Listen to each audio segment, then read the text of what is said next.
Roads. We drive on them every day, but when they deteriorate badly, they become bone-jarring rides that no one wants, and we start wondering when they'll be fixed. But at what cost? This fall, voters in Stutsman County will consider ballot measure 3.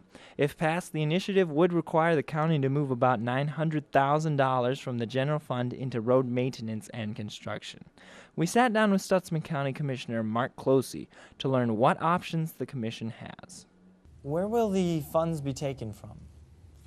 Well, basically the way they're selling it, it's 2% of the, or 2.5% of the total valuation of the county. And on the outside, it doesn't sound like a lot. But the problem is that the general taxation part of our government, there are separate mill levies designated for certain specific purposes that are off limits. You can't take that money and move it from one fund to the other.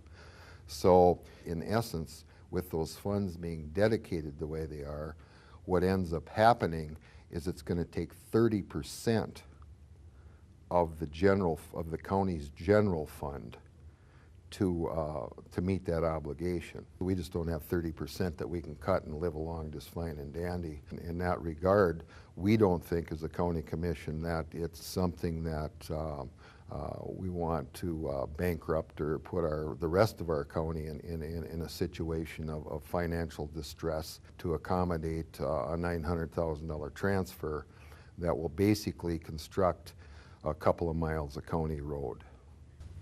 Now we've learned that if this measure passes, one specific area under consideration for cuts to balance the budget is public safety. Can you address this? Well, if we ever had to get into the 911 situation where we would have to limit it to certain hours, I would think we would approach state radio because that's a 24/7.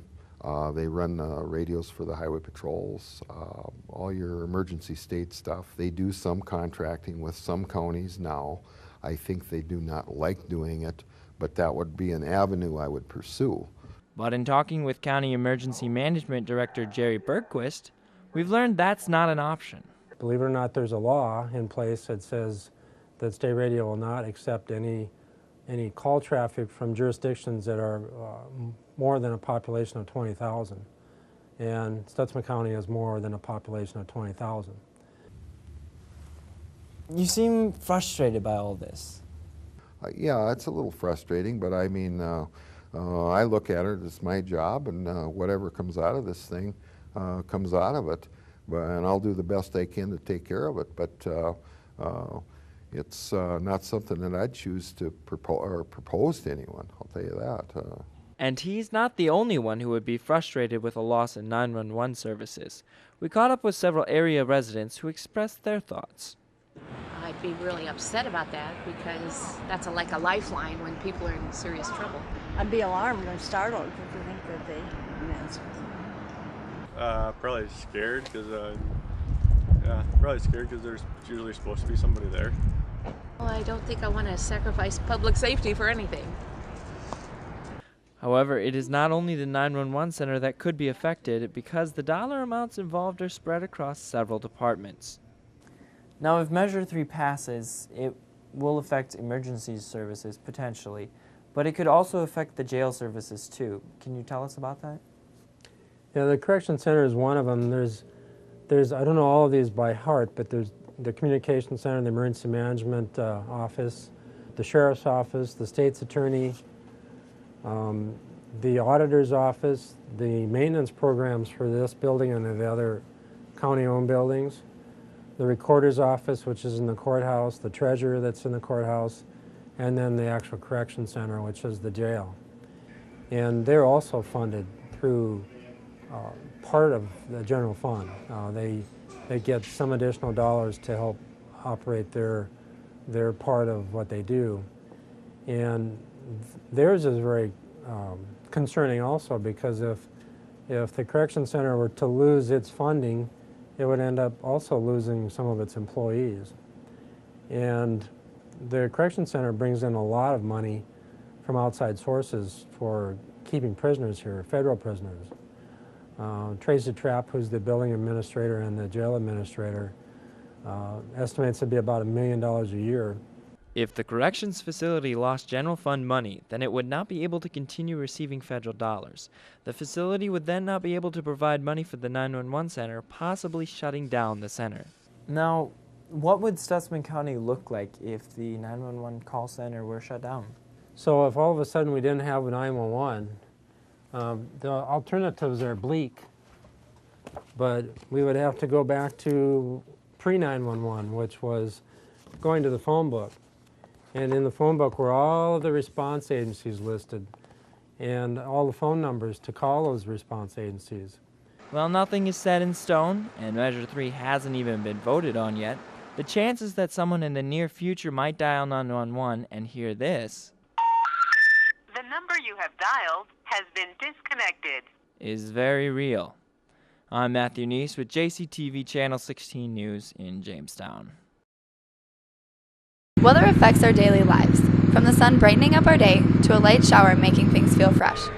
But when weather begins to turn severe, it can affect our lives in a very serious way, such as the case 2 years ago in Jamestown and Stutzman County. At the Jamestown and Pipestem Dams reservoir, levels reached all-time highs, forcing the Army Corps of Engineers to raise discharge rates from the dams to a record 3,200 cubic feet per second. However, thanks to the dams, it is estimated that $70 million worth of damage to the city of Jamestown was prevented. But upstream of Jamestown, the James River flooded bridges and created quite the predicament for many farmers needing to get to their fields. Farmers such as Kim Lees, who is the mayor of Buchanan. I'm about as old as the Jamestown Reservoir myself, and in 2009 was the first time this bridge ever went underwater, and stayed that way for a couple months. There's a lot of transportation on this bridge since it's the only bridge between Jamestown and Highway 9 in order to cross the water here. There's a couple of smaller low water bridges that go underwater every spring. I know in my case it was real interesting. I live in Buchanan, I farm on the east side of the river. My 7-mile trip every morning turned into 36 miles. And just a lot of time involved. A lot of planning, you know, make sure you have things on the right side because, oh, I forgot that. Well, you got to drive, that's a 70-mile round trip now to go back and get it. It was frustrating, but what do? You deal with it. Made for a long spring.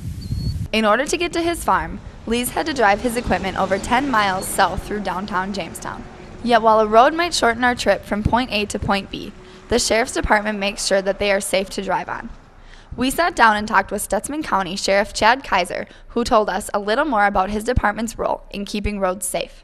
We do see some damage from the roads, not necessarily due to overland flooding or roads being inundated with water, but they do cause soft spots in the road, which do end up crumbling the asphalt, which can make it unsafe for motorists.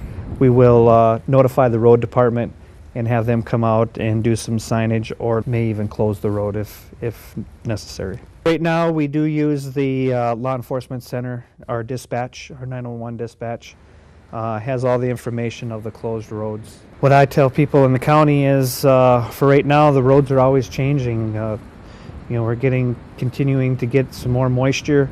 The roads that you used to drive on, might have went to town on, when you come back they might be either water over the road, or it might be the culvert might be washed out. You always got to be looking and notice the changing of the conditions of the road.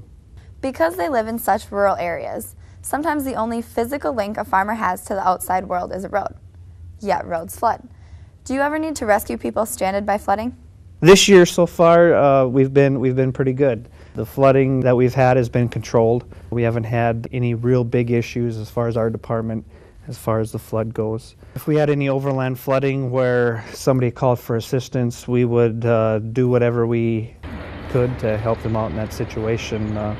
We would get any type of equipment out there to get them through in case of an emergency, or if an emergency did arise, we would get to them one way or another. What are the county's plans for safety when or if the roads flood? Safety, for one, is some of that relies on us. We try to get out as soon as possible if there is any flooding or overland flooding. This year we haven't had a lot of problems with that as previous in 2009, where we had a lot of overland flooding that came basically overnight. But more than just roads, flooding can take over homes and land.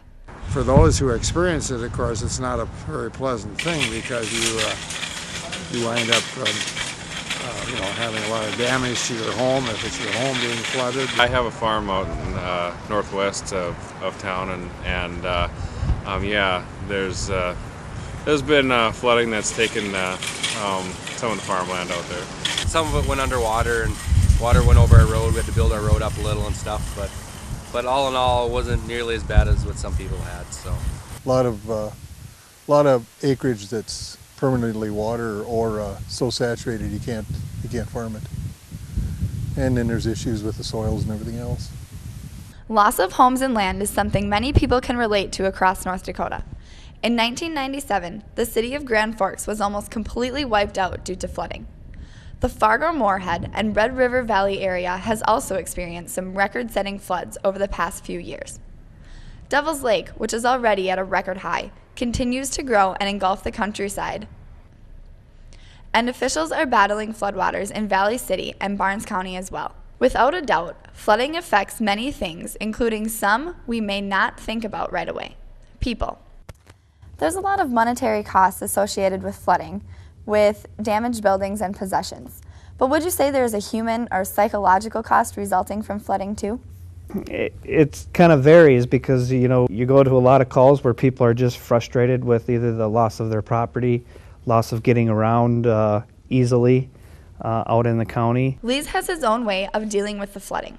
You have to work with it, There's nothing you can do about it, so it's like, well, how do we work around this? You just watch the water come up and go down and hope for the best.